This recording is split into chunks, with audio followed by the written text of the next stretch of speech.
நீங்கள் தேவனிடம் எதை கேட்டாலும் அவர் அதை உங்களுக்கு தருவார் என்று நான் சொன்னால் என்ன செய்வீர்கள்? இது ஒரு ஊக்கமளிக்கும் மேற்கோள் மட்டுமல்ல. யோவான் 14:14 இல் இயேசுவின் வார்த்தைகளே இவை. என் நாமத்தினாலே நீங்கள் எதை கேட்டாலும் அதை நான் செய்வேன். ஆனால் இங்கே உண்மையான கேள்வி எழுகிறது. நாம் கேட்கும்போது சில சமயங்களில் ஏன் எதுவும் நடப்பதில்லை? தேவன் மறந்துவிட்டாரா? நாம் தவறான முறையில் கேட்டோமா? அல்லது இந்த வாக்குறுதிக்கு பின்னால் ஆழமான ஒன்று இருக்கிறதா? யோவான் 14:14 இன் உண்மையான அர்த்தத்திற்குள் நாம் ஆழமாகச் செல்வோம். வேதாகமத்திலிருந்து உண்மையான உதாரணங்களை ஆராய்வோம். இயேசுவின் நாமத்தில் கேட்பதின் வல்லமையை எவ்வாறு திறப்பது என்பதைக் கண்டறிவோம். யோவான் 14:14 என்பது வெறும் விருப்ப பட்டியல் வசனம் அல்ல, இது ஒரு உடன்படிக்கையின் வாக்குறுதி. ஆனால் வேதத்தில் உள்ள ஒவ்வொரு வாக்குறுதியையும் போலவே இதற்கும் ஒரு தெய்வீக சூழல் உண்டு. யோவான் 14:14 என் நாமத்தினாலே நீங்கள் எதை கேட்டாலும் அதை நான் செய்வேன். இங்கு முக்கிய சொற்றொடர் என் நாமத்தினாலே. இது உங்கள் ஜெபத்தை இயேசுவின் நாமத்தினாலே ஆமென் என்று முடிப்பது மட்டுமல்ல, இது அவருடைய குணாதிசயத்திற்கு, அவருடைய சித்தத்திற்கு, அவருடைய ராஜ்யத்தின் நோக்கத்திற்கு இணங்க கேட்பதாகும். நாம் அவருடைய நாமத்தில் கேட்கும்போது நாம் சொல்வது இதுதான்: இயேசுவே, நான் இதை என் மகிமைக்காக கேட்கவில்லை, உம்முடைய மகிமைக்காகவே கேட்கிறேன். தேவனுடன் இணக்கமாக கேட்டு அற்புதங்கள் நடந்த சக்தி வாய்ந்த வேதாகம கதைகளை பார்ப்போம். எலியா அக்கினியை கேட்டது தன்னை காட்டிக்கொள்ள அல்ல, அவர் ஜெபித்தார். இன்று இஸ்ரவேலில் தேவன் நீர் என்பதை அறிய பண்ணும். என்ன நடந்தது? அக்கினி உடனடியாக இறங்கி வந்தது. ஏன்? ஏனென்றால் எலியாவின் கோரிக்கை தேவனுடைய நாமத்திற்கும் மகிமைக்கும் இணக்கமாக இருந்தது, தனிப்பட்ட ஆதாயத்திற்காக அல்ல. பாடம்: நம்முடைய கோரிக்கை தேவன் மகிமைப்படுவதை பற்றியதாக இருக்கும்போது அவர் வல்லமையுடன் பதிலளிக்கிறார். அன்னாள் மனங்கசந்து அழுது ஒரு குழந்தையை கேட்டாள்.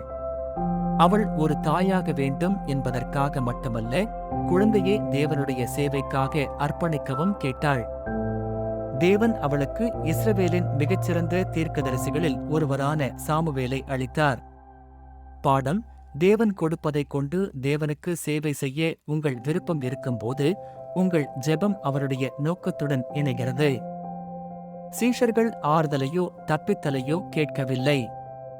இயேசுவின் நாமத்தில் பிரசங்கிக்க தைரியத்தை கேட்டார்கள். அப்பொழுது அவர்கள் கூடியிருந்த இடம் அசைந்தது. அவர்கள் அனைவரும் பரிசுத்த ஆவியினால் நிரப்பப்பட்டார்கள். பாடம்: அவருடைய சித்தத்தைச் செய்ய நீங்கள் ஜெபிக்கும்போது அவர் வல்லமையுடன் செயல்படுகிறார். நேர்மையாக இருப்போம். சில சமயங்களில் நாம் ஜெபிக்கிறோம், ஆனால் எதுவும் நடப்பதில்லை. யாக்கோபு கூட நம்மை எச்சரிக்கிறார். யாக்கோபு 4:3 நீங்கள் இச்சித்து உங்கள் இச்சைகளை நிறைவேற்றும்படி கேட்கிறபடியால் பெற்றுக்கொள்ளாமல் இருக்கிறீர்கள். தேவன் ஒரு விற்பனை இயந்திரம் அல்ல, அவர் ஒரு அன்பான தகப்பன். நமக்கு தீங்கு விளைவிப்பவற்றை அல்லது அவருடைய காலத்திற்கு உட்படாதவற்றை அவர் நமக்கு கொடுப்பதில்லை. இதை குறித்து சிந்தியுங்கள். ஒரு கூர்மையான கத்தியை அதை கெஞ்சி கேட்கும் ஒரு குழந்தைக்கு நீங்கள் கொடுப்பீர்களா? வாகனம் ஓட்ட தயாராக இல்லாத ஒருவருக்கு சாவியை கொடுப்பீர்களா? அதேபோல தேவன் சில சமயங்களில் தாமதப்படுத்துகிறார் அல்லது மறுக்கிறார். அவர் கோபமாக இருப்பதால் அல்ல, அவர் ஞானமுள்ளவர் என்பதால்.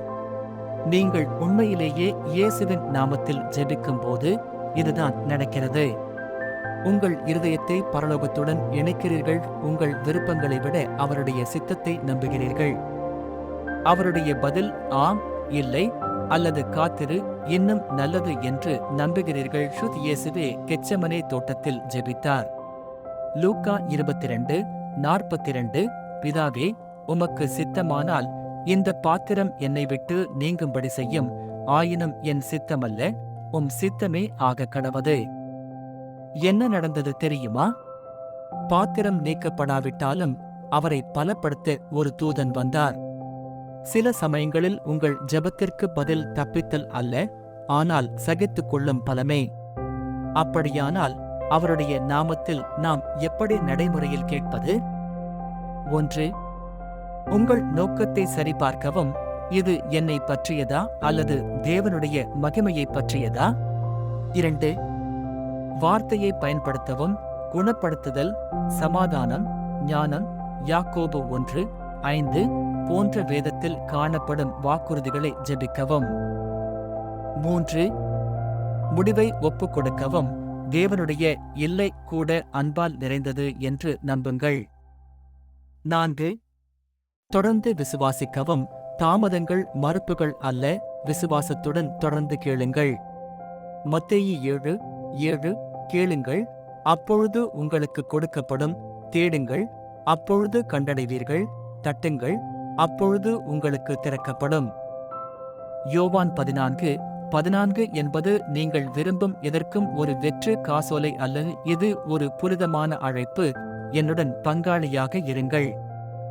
என் இருதயத்துடன் இணையுங்கள். நான் என்ன செய்வேன் என்று பாருங்கள்.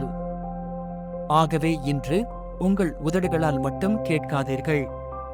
உங்கள் விசுவாசத்துடனும் உங்கள் ஒப்புக்கொடுத்தலுடனும் கிறிஸ்துவில் நிலைத்திருக்கும் உங்கள் நோக்கத்துடனும் கேளுங்கள். அவருடைய நாமத்தில் எதை கேட்டாலும் அவர் அதை செய்வார். ஆனால் உங்கள் ஜெபம் பெருமையிலிருந்து வராமல், என் சித்தமல்ல கர்த்தாவே உம் சித்தமே ஆகக் கடவது என்று சொல்லும் இருதயத்திலிருந்து வந்தால் மட்டுமே. கீழே கருத்து தெரிவிக்கவும். இன்று நீங்கள் எதற்காக ஜெபிக்கிறீர்கள்? இயேசுவின் நாமத்தில் நாம் ஒன்றாக விசுவாசிப்போம். மேலும் விசுவாசம் நிறைந்த வீடியோக்களுக்கு லைக் செய்யவும், பகிரவும், சப்ஸ்கிரைப் செய்யவும்.